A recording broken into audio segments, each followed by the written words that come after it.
ఇక ఈ కాకరకాయ ముచ్చట చెప్పాలంటే షేదున్నా సరే చాలా మందికి లవపానం ఉంటది. మా ఇంట్లో అంతే బగ్గా ఇష్టం కాకరకాయ. అందుకే గియాల మా అమ్మ కాకరకాయ, ఉల్లిగడ్డ కారం పట్టుకొచ్చింది. జబర్దస్త్ ఉంటది టేస్ట్ అయితే. ఇక ముందుగాల కాకరకాయ చిన్న సైజ్ తెచ్చుకోరు మార్కెట్‌కెళ్ళి. మీద జర్రంతా చెక్కు తీశారు. ఇక యుద్ధం చేసినట్టు పోయి మొత్తం గిరికేయకండ్రి. కొంచెం కొంచెం పైన బుట్మలు తీస్తే సరిపోతది అన్నట్టు మధ్యలోకెళ్ళి గింజలు తీసేసుకుందాం. ఇక షేదు వనికి ఏం చేసింది మా అమ్మ జర్రంతా చింతపండు రెక్క, ఉప్పు, పసుపు, సల్లబొట్టేసి ఒక 5 నిమిషాలు ఉడకబెట్టింది. ఇక అది ఉడికేలోపు మిగతా ప్రొసీజర్ చేసుకుందాం మరి పాండ్రి. ముందుగా కల్వంలో జీలకర్ర, ధనియాలు, ఎల్లిపాయలు, ఉప్పు, కారం, చింతపండు, ఉల్లిగడ్డలు వేసుకొని మెత్తగా పేస్ట్ చేసుకోరి.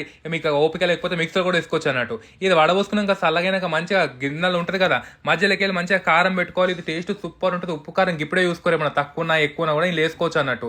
మంచిగా జరం ఉడుకుడుకు నూనె పెట్టుకోవాలి ఆ పొయ్యి మీద. జరం మందము అనుకో గిన్నె ఈజీగా సన్న చెక్క మీద గోలుతాయి అన్నట్టు. మంచిగా ఒకటి పెట్టుకొని ఒక 10-15 నిమిషాలు గోలించుకోరి. లాస్ట్ మిగిలిపోయిన కారం కూడా ఉంటుంది కదా, అది కూడా వేసుకొని కళ్యామాకు వేసుకున్నారు అనుకోరి. సూపర్ అంటే సూపర్ ఉంటుంది. కొత్తిమీర వేసుకొని తింటే కాకరకాయ, ఉల్లిగడ్డ కారం